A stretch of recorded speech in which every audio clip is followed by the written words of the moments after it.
Hello, it's Tuesday, April 12th, 2016, and as of this recording, I'm still depressed, but I'm not dead.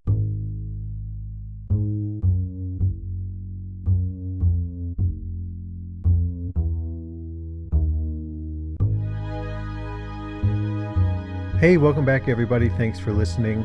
I appreciate all of you who are continuing to listen to my show, or at least download it, I suppose. I am, 120 downloads overall as of yesterday morning.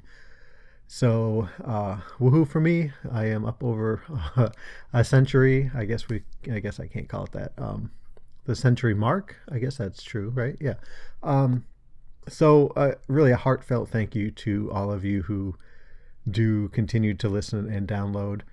I know I have a few new listeners out there, folks actually who are near and dear to me, and I wanted their opinion on the show. In the thoughts that I'm going public, everybody. No longer soon will no longer be just the mystery man in your earbuds. I do have plans in this coming week to transition from the depressed, not dead social media to a personal social media account of mine. I think it's important. I've decided that it's important to have an actual face, an actual name associated with this entity of me, which is not dead, however depressed.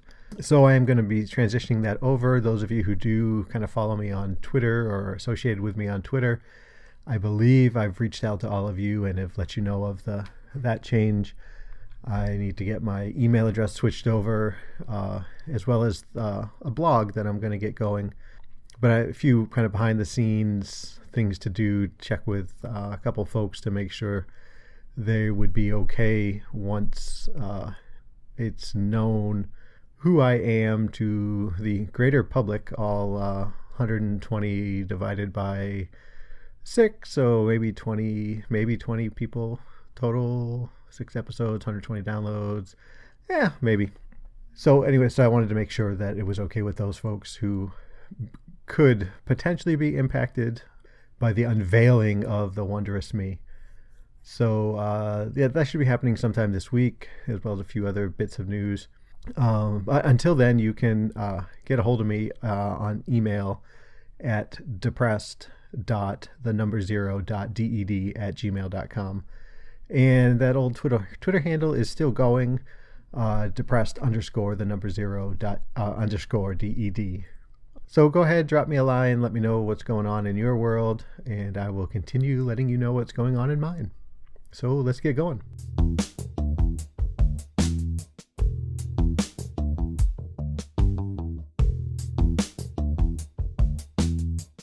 So every now and then we have mornings that show us that we're not as smart as we think we are, even though those of us who question how smart we may be.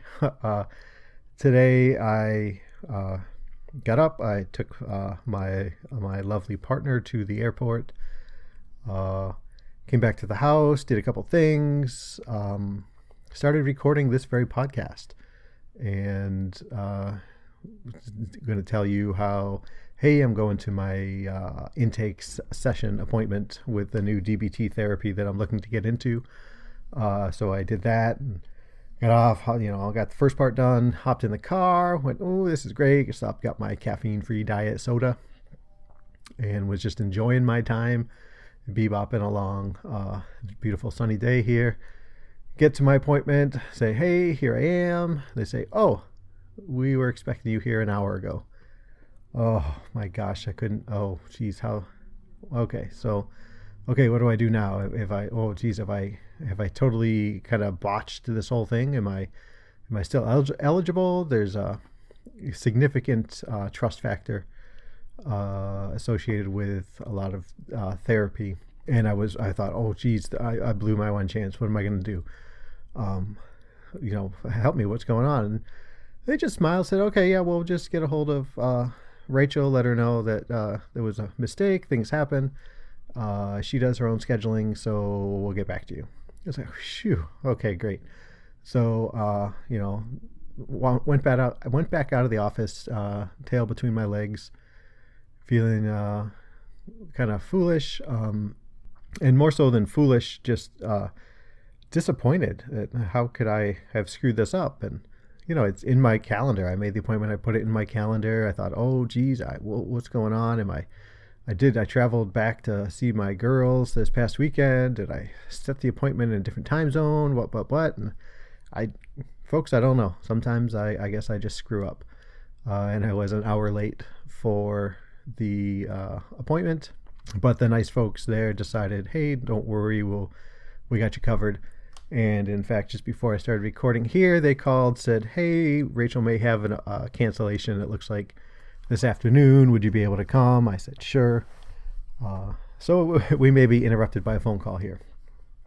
So anyway, I recovered from that. Thought real long and hard in the car about going to get another 3, 4, 5 cinnamon rolls for the ride home. It didn't, which I guess is a win. But so, I did stop at the gas station and decided it was time to get some gasoline for the larger of the two vehicles here at the household. Our local basketball sports team played last night, and they have a fantastic deal where for every 3-pointer the home team makes, we get 3 cents off a gallon of gas. Well, that's a good deal, right? If only we lived in Oakland with the Golden State Warriors. In fact, our team only made 5 3-pointers. But hey, 15 cents off 12 gallons of gas wasn't too shabby. But so I went in and, you got to prepay because you got to show the ticket and this and that, blah, blah, blah. So, okay, yep, right out there, see the car, pump 2, let's go, hop out, go to pump my gas, take the nozzle out, stick it in the car, push 87 octane because, only jumps by 89 and 91 or 93 or whatever it is. And get ready to pump. And hey, wait, it says go inside. I was like, oh, crap. No, I'm not at pump 2. I'm at pump 3. So once again, not as bright as I thought I was. Can't even remember the pump I'm at for, whatever that is, 45, 50 seconds maybe. Once again, the nice folks at the establishment said, oh, nope, don't worry, we got you covered. Go right out and get going. So sure, went out, pump 3, same 87 octane, glug, glug, glug, and off I was. And so now I'm here with you folks. So hooray for everyone. So as I mentioned, my thoughts for the show for today have been scotched. I guess that's the word you can use. Can they be scotched or do you scotch? I don't know. So I had to dig into the list of items that I had wanted to talk about. And I've decided I'm going to go ahead. For a while now, I've been wanting to have a way to track my moods. And I'm not very good at putting pen to paper. So journaling isn't such a great idea. I find when I do journal within a week, I look back and say, oh boy, what the hell was I thinking using those words? And I end up stopping. So I've looked quite a bit at different apps for my phone. And I came across one over a year ago now that seemed pretty simple. It's called Depression Inventory. And it's available for sure, I know, here on Android phones. And it's just a little app, and it's a little brief description that says this brief 18-question quiz can help you track your depression on a regular basis. So what I thought I'd do is go through this with everybody, answer these questions, read you the question. The options are all pretty much the same, and you'll see they're, not at, blah, blah, blah, such a thing as this happens, not at all, just a little, somewhat, moderately, quite a lot, very much. And every question has those same things. And some of these are very similar questions to the kind of assessment, quick little, sometimes 10-question assessment you'll get at the doctor's or therapist or psychiatrist anytime that the idea of depression or mental health comes up. And what's a PQ9, PQ2, PQ4, something. They have some acronistic acronym kind of name for it. So and the folks who put out this app, there is a, instructions and disclaimer. So, I'm supposed to answer these questions based on over the past week, how you feel about these 18 questions. And of course they say, this is just a kind of a tracking app. It's not meant to be a diagnosis. If you believe you're at risk, for suicide, dial 911 or go immediately to the nearest hospital emergency room, so on and so forth. So, basic, standard kind of things that come along with any kind of mental health quiz or assessment or ranking or whatnot. I understand that this is not, and I want to make sure everybody knows that I know this is not, this doesn't take the place of professional help. This doesn't take the place of diagnosis of a trained psychiatrist or psychologist. But it is a kind of an interesting way to kind of keep track of the way your mood and thoughts kind of fluctuate over time. I have a Fitbit Charge HR, so it monitors my heart rate. And it I'm not foolish enough to think that it's precisely or accurately measuring my pulse every day, all day, but I have faith in it being consistently measuring my heart rate. So while it says my pulse may be 62, I accept that it may be 58 to 70 even. But over time you can kind of see where trends happen. Over the past month my heart rate has been higher or trending higher, or I start running and it trends lower. And so this is a similar kind of assessment where I can see, wow, okay, so I get the score and that's changed, and over time I've seen it kind of go up, go down. At the very least, it's an interesting way to have a little insight into what's going on inside the brain of me. So we'll get started here, and you can come along with me on this ride. I'm sure it'll be fun. I'll try to explain. I'm sure it'll be fun. Sure. I'll read the question, and some of them should be pretty self-explanatory. Some I may try to explain what this question means to me, or how I answer this question, or how I see it. And again, I don't know that there are rights or wrongs with this. As long as I am answering questions consistently with the same parameters, I see this as a kind of slightly helpful tool to at least monitor and see what's going on. So here we go. Depression inventory for April 12th, 2016. Begin. First question is, I do things slowly. And, I don't think this means, hey, I'm a sloth or sloth, whichever, I don't know what we're calling it now.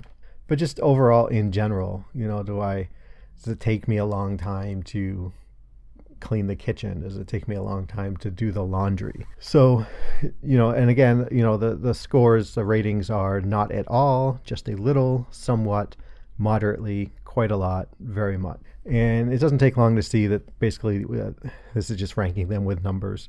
So it's essentially a 0 through 5, right? So 0 being not at all, I don't do things slowly. 2, very much, like, geez, everything I do, it takes me 25 minutes to brush my teeth. This is not one that I usually score very high. At least I know I've never given this a very much, probably are quite a lot.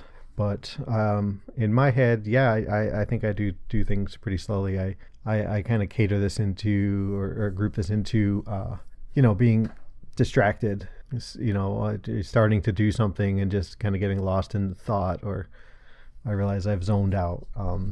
And so, for today, this week, I'm giving this a moderately. So that would be a 3. The next question, and so some of these require further, deeper analysis if I really want to get into it.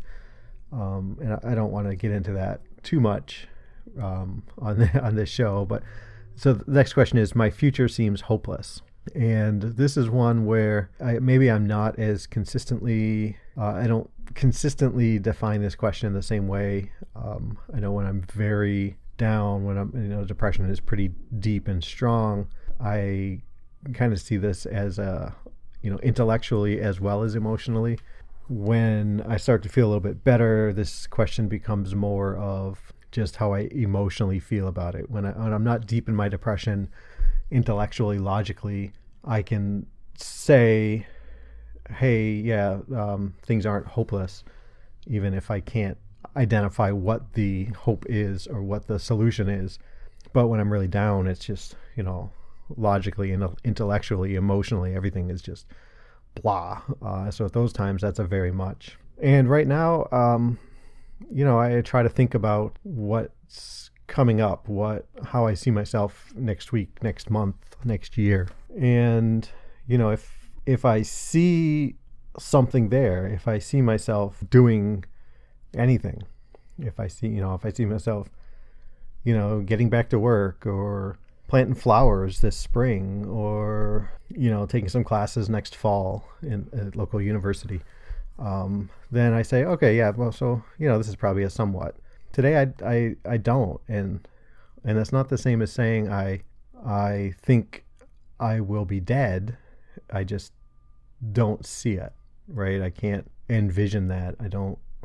It's not right there. It's not, I'm not seeing a little house with a white picket fence in my future. I'm just kind of seeing nothing, maybe nothing more than what I did today, which is, I drove around. Woohoo. So this one is, in the past week, if I were to look at this, I'd say this is a quite a lot or a 4. So, there's not been a lot of time kind of in this, in quite a long time that I look forward and I say, yeah, hey, something's going to turn around, and hey, I'm going to whatever. Geez, I can't wait to see how the sunflowers look, or, something like that. So I'm giving this quite a lot.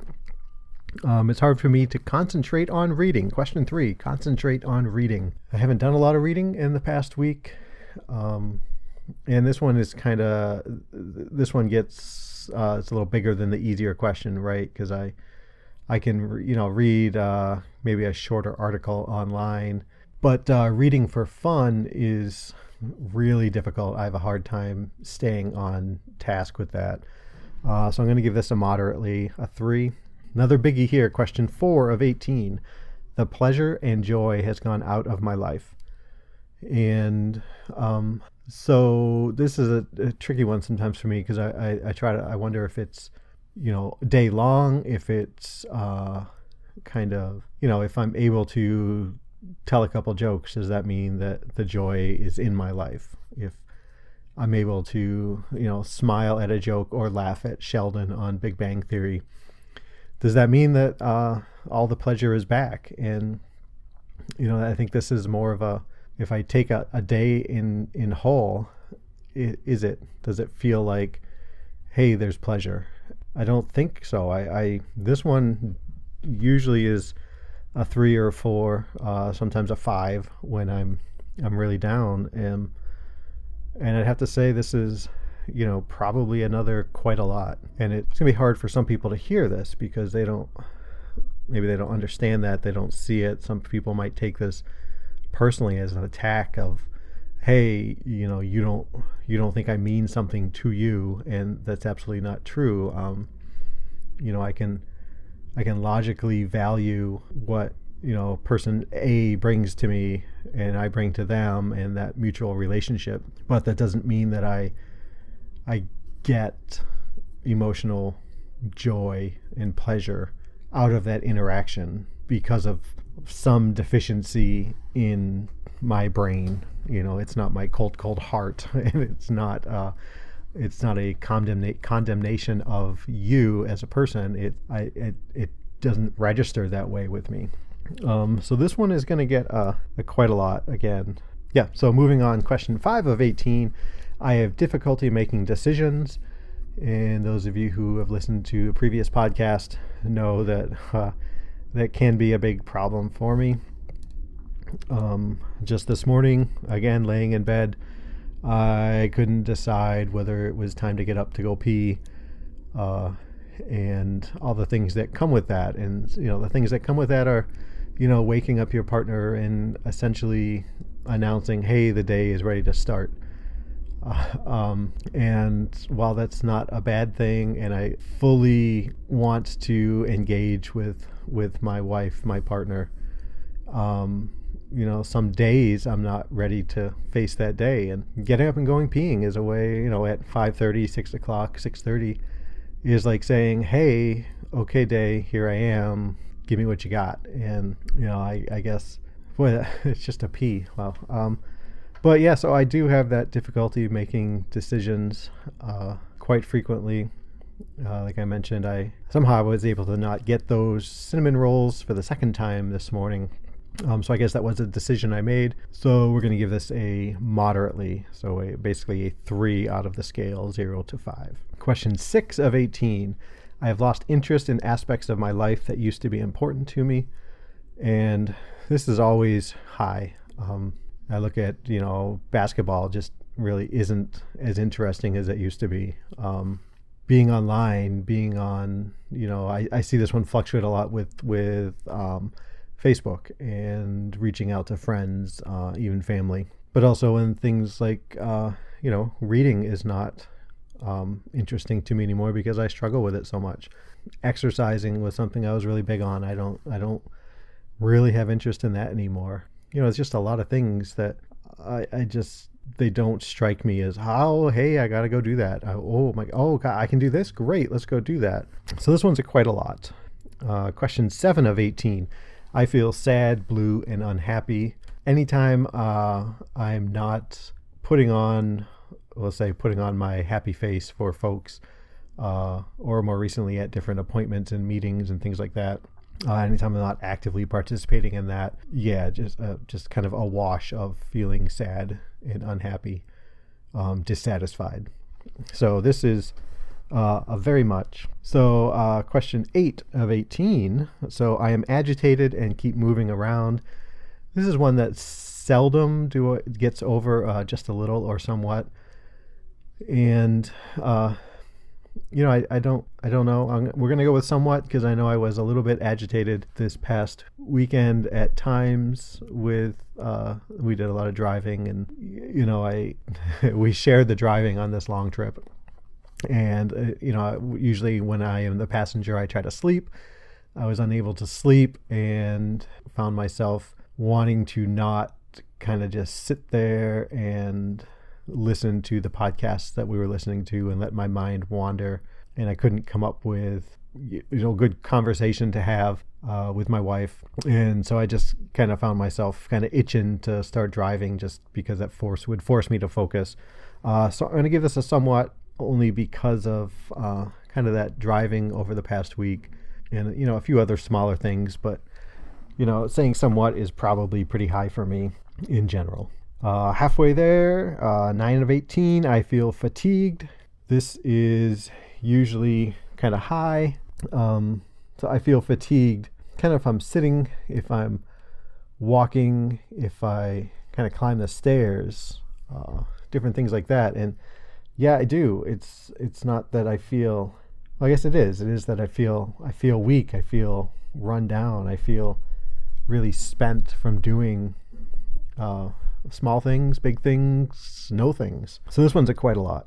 It takes great effort for me to do simple things. Question 10. So this one I struggle with unless it's really prevalent. It doesn't get the quite a lot or very much. But, I try to think about this like things like, a simple thing, brushing your teeth, right? And this is one of the hallmark symptoms of depression is lack of self-care. When normal days, I shower, I brush my teeth, and that's mostly because we as a couple, we shower together every morning as kind of our way to kind of just touch base and share that and, get our day going. I wash her back, she washes my back, and then, brush our teeth and things like that. However, my beautiful wife is out of town starting this morning. As I mentioned, took her to the airport. She won't be back till Friday. And doing things like sometimes showering and brushing my teeth is a struggle. Kind of in the case where, it just doesn't seem important because I don't seem important to me.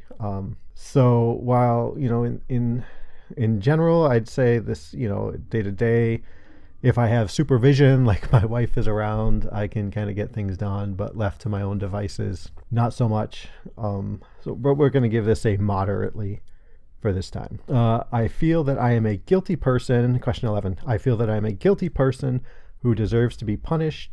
Yeah, I mean, I do. I think about my girls back home.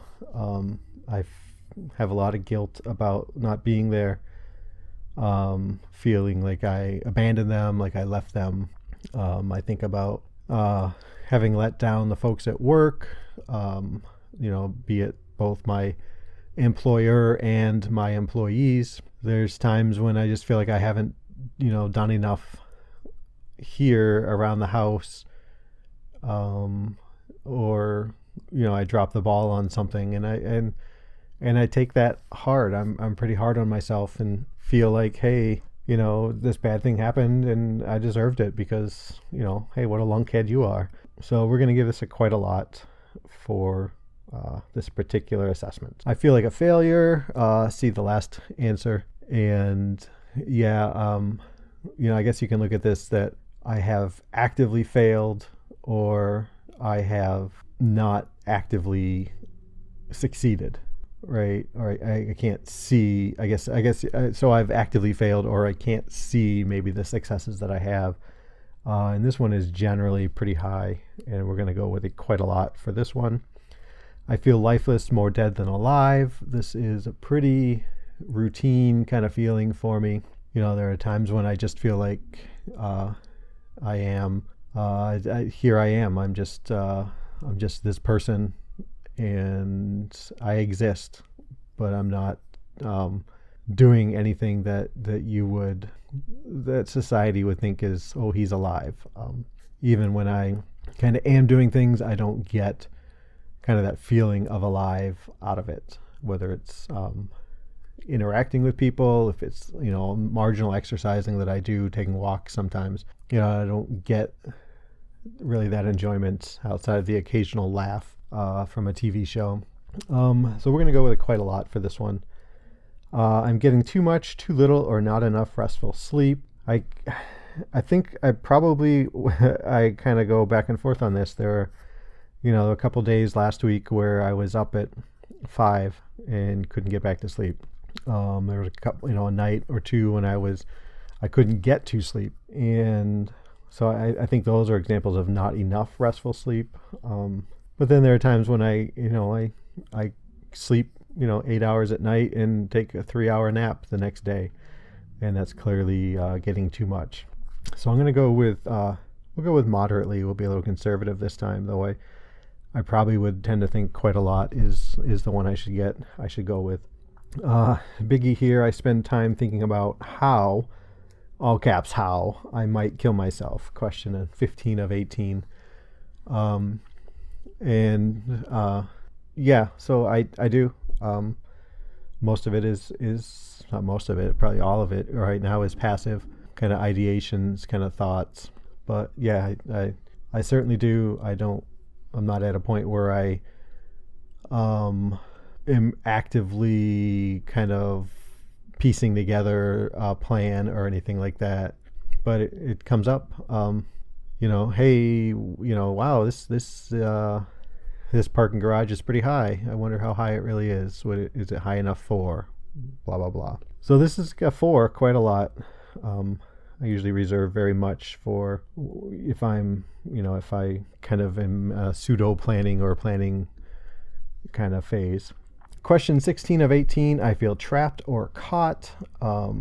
Trapped and caught are not always trapped or caught bad. Maybe I believe I'm trapped and caught in this cocoon of goodness that my wife has allowed me to come into and has built around me. But I don't see, I think I'm caught in that without it, I would just be a big pile of mess. And yeah, so I'm caught here, but I'm lucky to be caught here. Yeah, I don't know. This is a hard one to explain. I'm just going to go with down the middle moderately. 17 of 18, I feel depressed even when good things happen to me. This is easily quite a lot. I have the ability to acknowledge that something good has happened to me, but I it doesn't make me feel less depressed. Without trying to diet, I have lost or gained weight. My belt will tell you this is very much my diminishing availability of clothes that fit will tell you this is very much. I'm sure the scale would tell us this is very much. Would I step on it? But I'm not going to. So this is absolutely very much. And so that concludes the 18 questions on this survey. So at the end you get a score, then you get a, relative to your score, your probability of depression. And again, at the end, it says the purpose of this personal inventory is not to diagnose, but to assist in a long-term tracking of moods and attitude. This is not a professional inventory and should not be treated as such.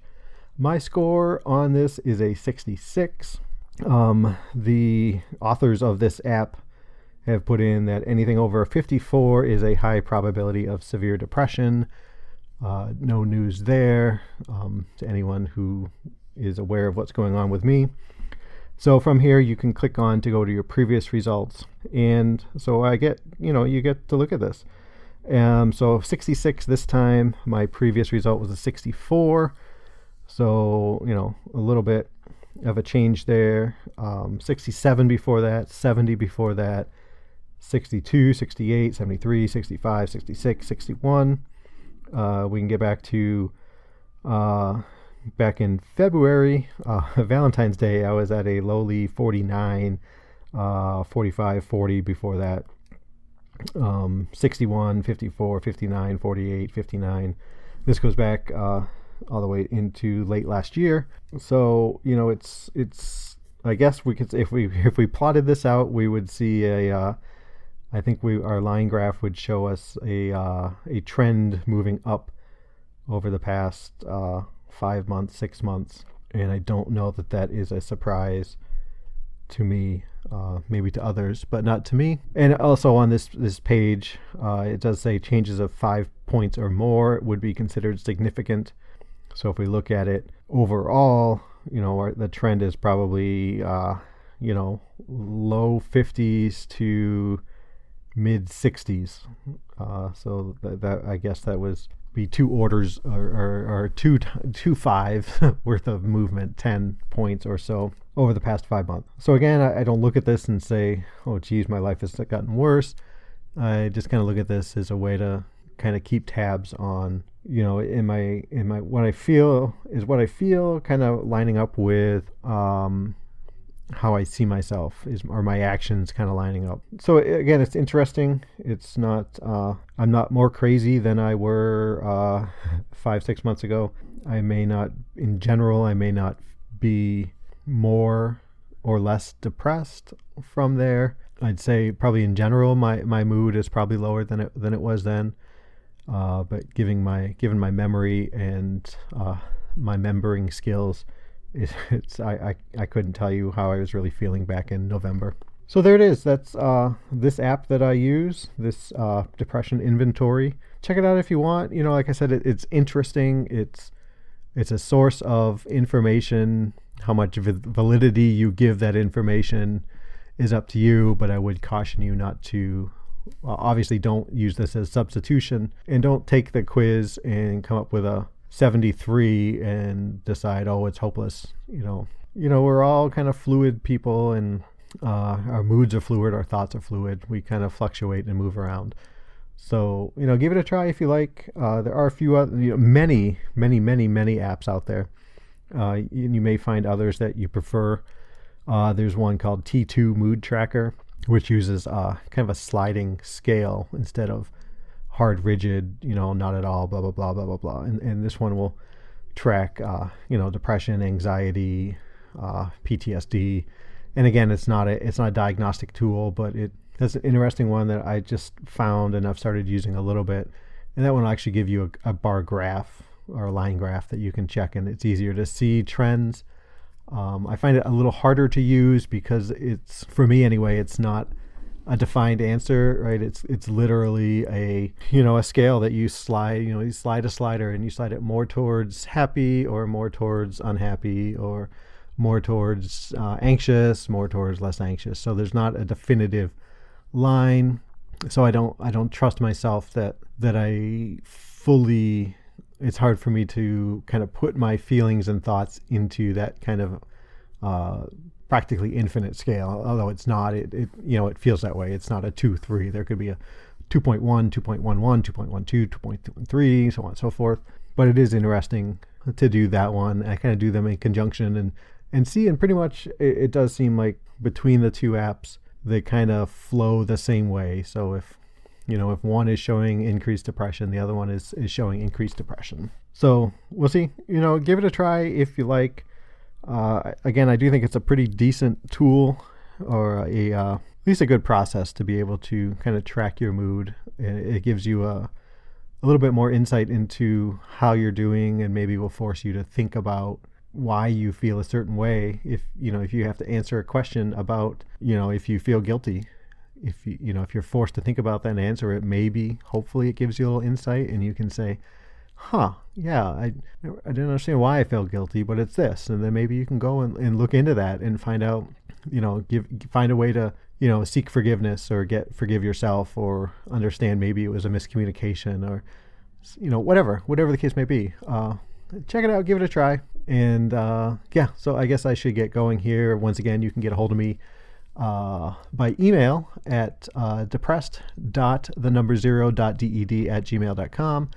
On Twitter for a short time at depressed_0_DED. Hopefully by the end of the week, I will have switched everything over to my new non-anonymous profile. Maybe you'll even get to see a picture of my pearly whites, or I guess maybe I should wait till after the dentist visit for that.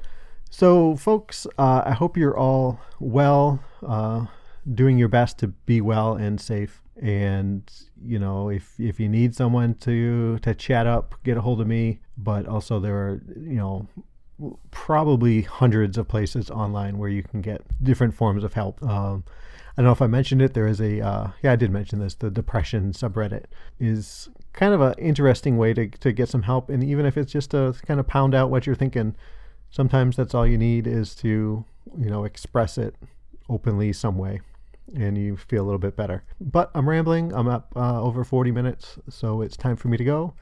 Everybody be safe and be well. Thanks for listening.